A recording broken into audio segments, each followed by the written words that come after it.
Hi, so welcome to the latest YouTube video on the ZMS Library channel. I thought I would do something different today. And have you guys ever seen those YouTube videos where they're like unboxing things? Well, I have book boxes.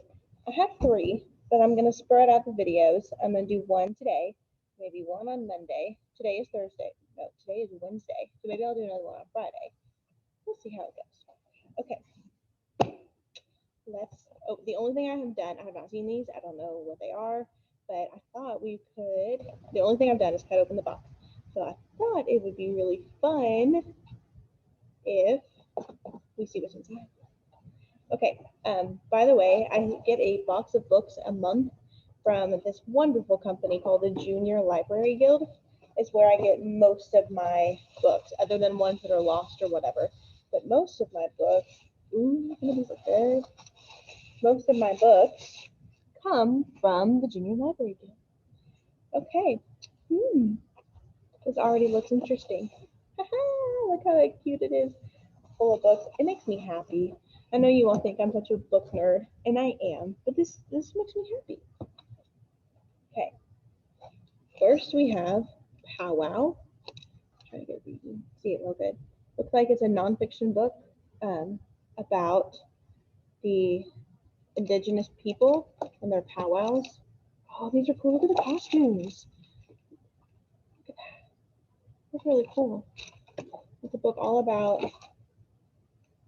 like the culture of the indigenous people in like modern day, and not just like, the history of the tribes, or it's like what they continue their traditions and their culture.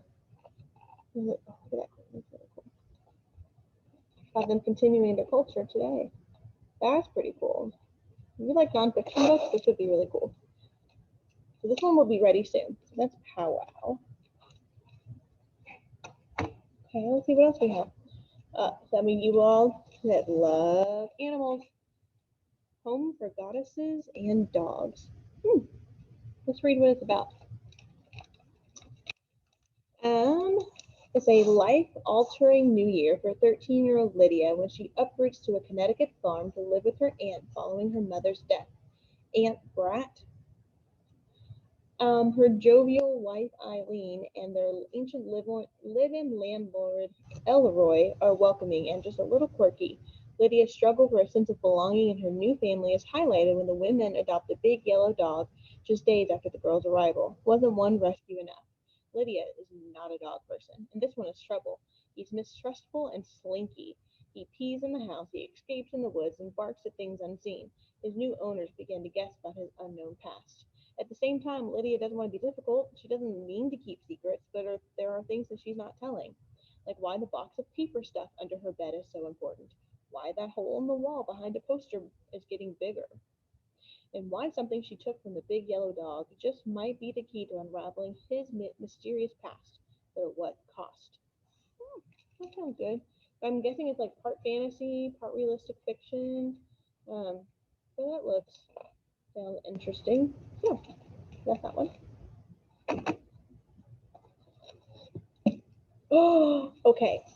The first book of this series, the first book is called Dread Nation. Dread Nation. Okay, it's if the Civil War soldiers had turned, the ones that died during the Civil War, what if they had turned into zombies? Okay, the first book, I have it. It's so good. It's over in realistic fiction or historical fiction. See that green poster? I cannot. Right there. See that green poster? That's historical fiction, and I guess this is the second book. So what happens in this zombie apocalyptic?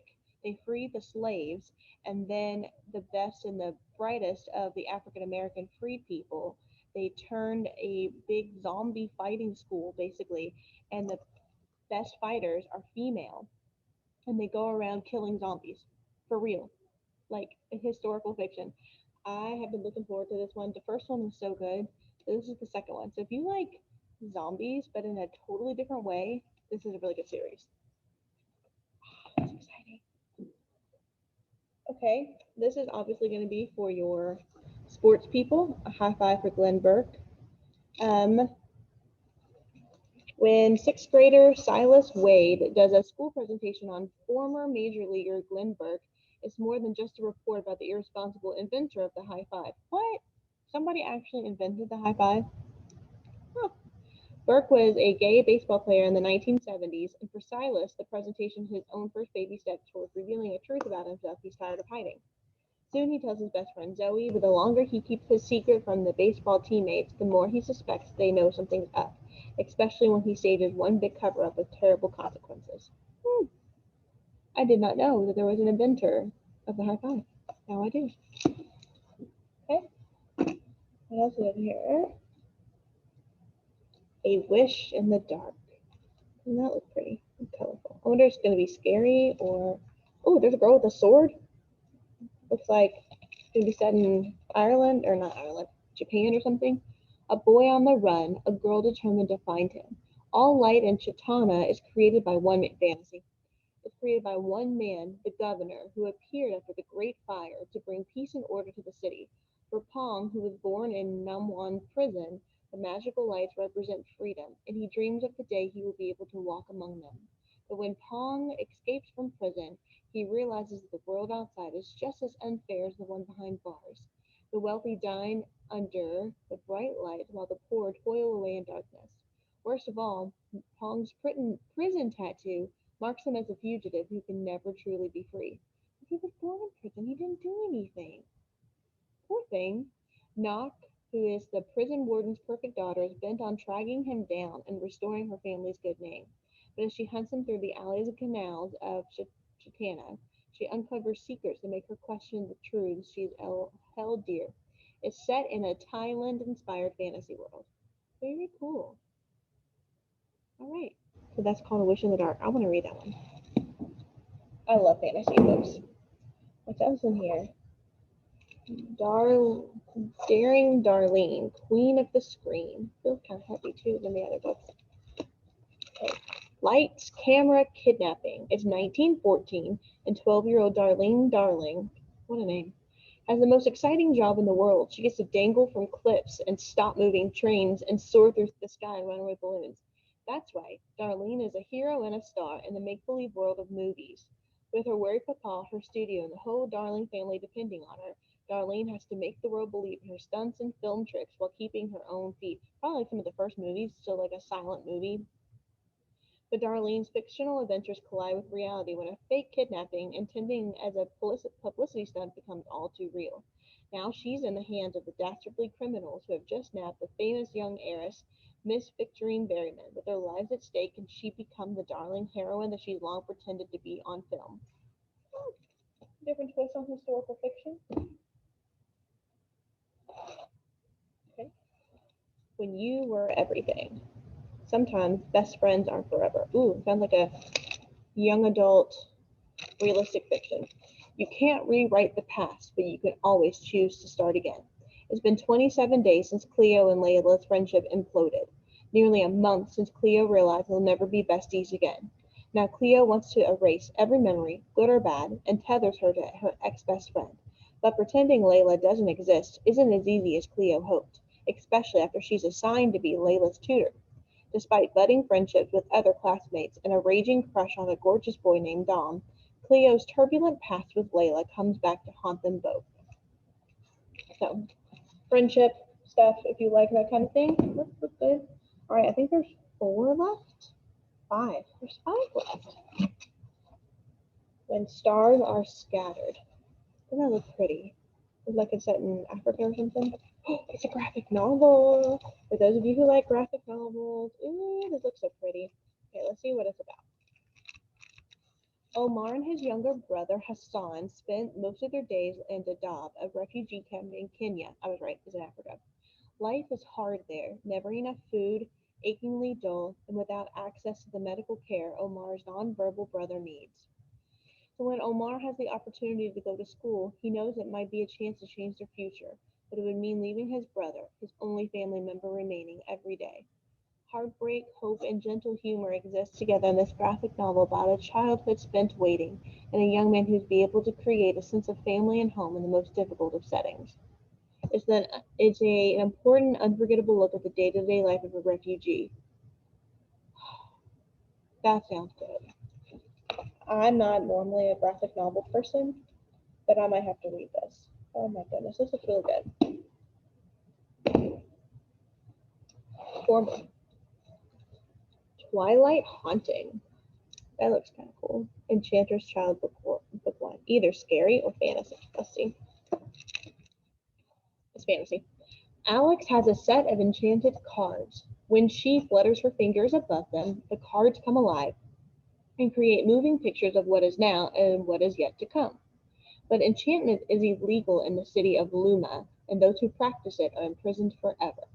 When Alex is betrayed by her foster sister Zara, she makes a daring escape, but soon discovers she's not safe outside Luma either. Here lurk deadly hauntings that seek out those who practice magic, enchanters and their children. The hauntings take many forms, and Alex is hunted by the hawk, the murderous gray walker, and the eerie Zen, I think you said that. But why do the hauntings haunt Alex? She doesn't believe she's an enchanter's child, but she has no idea who her parents are. Her enchanted cards are her only clue to her true identity, and she becomes determined to find out who she is. So apparently there's going to be a comic series. That sounds pretty good. I love books. So many stories. Three more. And then we'll be unboxed. 96 miles. Adventure, maybe? Ooh, 21 days without power. Two brothers on a desperate trek. 72 hours before time runs out. The Lockwood brothers were supposed to be able to survive anything. Their dad, who was a hardcore believer in self-reliance, has stockpiled enough food and water at their isolated Nevada home to last for months. But when they are robbed of all of their supplies during a massive blackout when their dad is out of town, John and Stu must walk 96 miles in the stark desert sun to get help. Along the way, they're forced to question their dad's insistence on self-reliance and ask just what it is that we owe to our neighbors, to our kin, and to ourselves. Whoa, that sounds crazy. Surviving 96 miles, two boys by themselves. That sounds really good. Kind of like Hatchet, if you've ever read Hatchet. Two more. Things You Can't Say. Looks like it's basketball related. Realistic fiction, maybe. Nothing is going right this summer for Drew, and after losing his dad unexpectedly 3 years ago, Drew knows a lot about things not going right. First is the new girl Audrey taking over everything at the library, Drew's sacred space. That was mine. Then it's his best friend Philippe pulling away from him. The most upsetting has to be the mysterious man who's suddenly staying with Drew's family. An old friend of Mom's. Drew isn't buying that. With an unlikely Allie and Audrey, he's determined to get to the bottom of who this man really is. The thing is, there are some fears, like what if the person you thought your dad actually wasn't, that you could speak out loud, not to anyone. At least that's what Drew thinks. But then again, first impressions can be deceiving. Last one, and then we unbox them all, and then tomorrow I'm going to work on getting these done. It's actually like 3:30 after school, but it's fine. I like to open books. Okay, The Village of Scoundrels. Maybe a mystery? Okay. Oh, it's actually real. It's nonfiction. Forging documents, smuggling people over the border, carrying coded messages for the French resistance. Oh, it's a World War II book. The teenager of Les Laus, I don't know how to say that. I'm not French. Find ways to help the refugees in their midst. For the first years of World War II, the remoteness of their village offers them a certain amount of protection, and the townspeople take on the task of sheltering Jewish children rescued from the French concentration camps. But as the Nazi occupiers infiltrate every corner of France, the noose tightens and the operation becomes increasingly dangerous.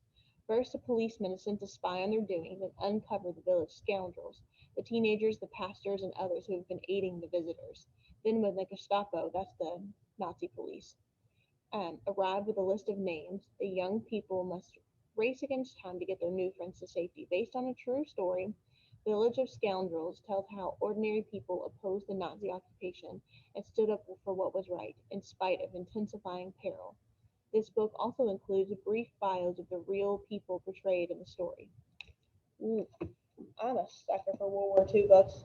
I know there's some other people, so that's these books. Yay! So we unboxed the entire video.